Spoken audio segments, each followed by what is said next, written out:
Приветствуем, приветствуем вас на канале Раиса Горяченко, дача, сад, огород, цветы. Все время за кадром мне пишут, покажись в кадре. Вот я такая, работаем. И сегодня мы делаем здесь, в Измаиле, возле нашего дома. А Измаил — это юг Украины, юг Одесской области. Напоминаю, кто еще спрашивает, мы живем на юге Украины.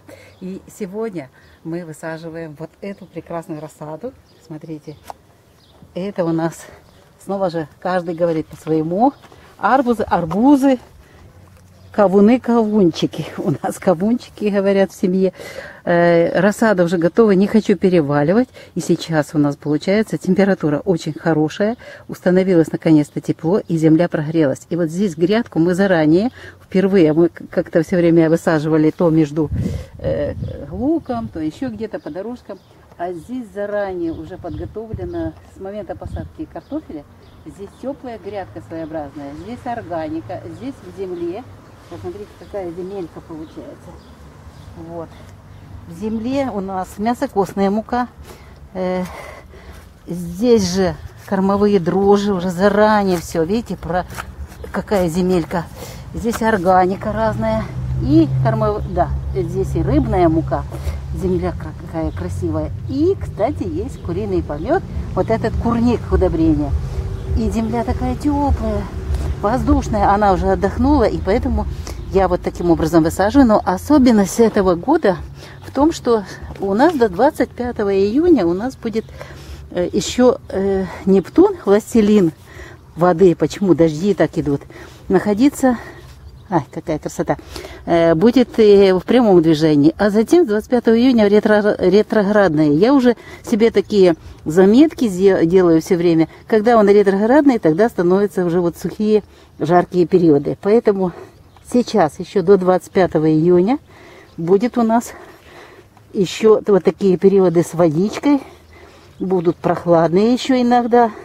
Но, знаете, для бахчи вообще-то надо... чтобы температура была под 30, 28, естественно, 30, 32, но еще такой температуры нету. Поэтому что я делаю? Я беру вот бутылки, желательно грязные, для того, чтобы не сильно пекло солнце, и без крышечки. Если вдруг будет такой период холодный идти, там будут дождь, видите, или еще какие-то нюансы, тогда просто-напросто крышечку накрою. И вот таким образом... И вокруг закрываю. Получается, что у нас в течение дня будет хорошенько прогреваться вся почва вокруг нашего растения. Корневая система будет себе образовываться. Здесь затышек, здесь вот специально такое место именно для бахчевых мы оставили. Очень любим эти культуры, эти ягодки. Вот. И в случае необходимости я накрыла, и здесь же остается тепло, и растение нормально развивается. В прошлом году высадила тоже где-то в такой же период нашу рассаду, но получилось, что они были открыты, был град небольшой, и он побил. Поэтому я не рассчитываю на плохую погоду, но нужно себе подготовить, все сделать для того, чтобы растения были обезопасены. Тем более это дорогие голландские сорта. О них мы будем говорить, когда уже созреет. Выберем что-то лучше. Несколько сортов в этом году высаживаю. Они самые вкусные и самые сладкие. Итак, высаживаю в этот ряд между растениями 60 сантиметров. Так, еще раз покажу.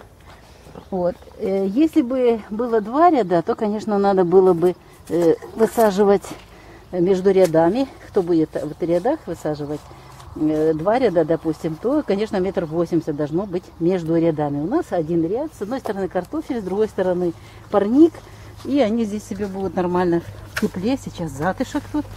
И вот выкапываю. Вот заранее ничего не ложу, потому что, еще раз говорю, что у нас очень хорошие здесь. Во, смотрите, какая земелька. Во, вот видите, что делается. Это органика есть еще.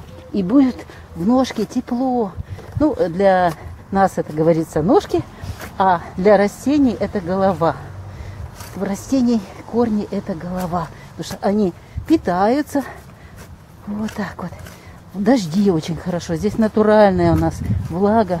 Ничего мы лишнего здесь не имеем.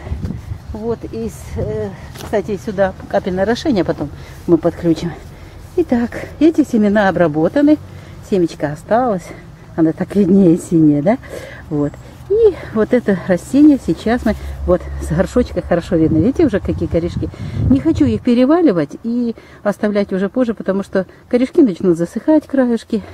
Поэтому сейчас, сегодня день Тельца, убывающая луна. Еще хочу сразу же ответить на вопрос, почему я на убывающей луне высаживаю. Сеяла я на растущей луне в благоприятном знаке, а высаживаю, не буду уже ждать, потому что дальше некуда ждать, перевалку делать нет смысла. Снова же перевалка. Сегодня Телец, самое главное, хороший знак. И вот когда высадка рассады, то можно использовать и убывающую, и растущую луну. Я уже это много раз делала. Итак, высаживаем. Ой, хорошая, ай, теплая такая земелечка.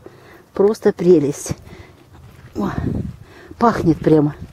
Как хорошо в этом году дожди. Вот так вот. Да, кстати, я еще раз напоминаю, у меня правило, когда высаживаю рассаду, никогда не поливаю. Влажная земля, независимо от знака. Это правило, которое меня научила когда-то Анастасия Владимира Мегре. Но, вернее, тот, кто написал, и я, естественно, прочитала и поняла смысл того, что нужно дать возможность растению адаптироваться, расти. Вот так вот. Набираться силы, развивать корневую систему надо. Самое главное, без корневой системы мы не получим хороший урожай. Получается, у нас в данном случае есть кормовая система, кормовая в земле. Сверху мы создаем теплый домик, у каждого растения отдельно, бутылок у нас предостаточно. И, естественно, здесь уже после того, когда корневая система хорошо, это через недельку, если не будет дождя, тогда мы будем поливать. Вот. А так у нас все тут есть, всего достаточно, влаги достаточно. Ну что ж, Раиса Греченко и Александр Болик продолжают посадку бахчевых культур. Сегодня у нас 6 июня 2021 года. Называю дату, называю, где мы находимся. Все, полная информация у вас есть. Мы прощаемся с вами до следующего видео. Всего самого доброго вам.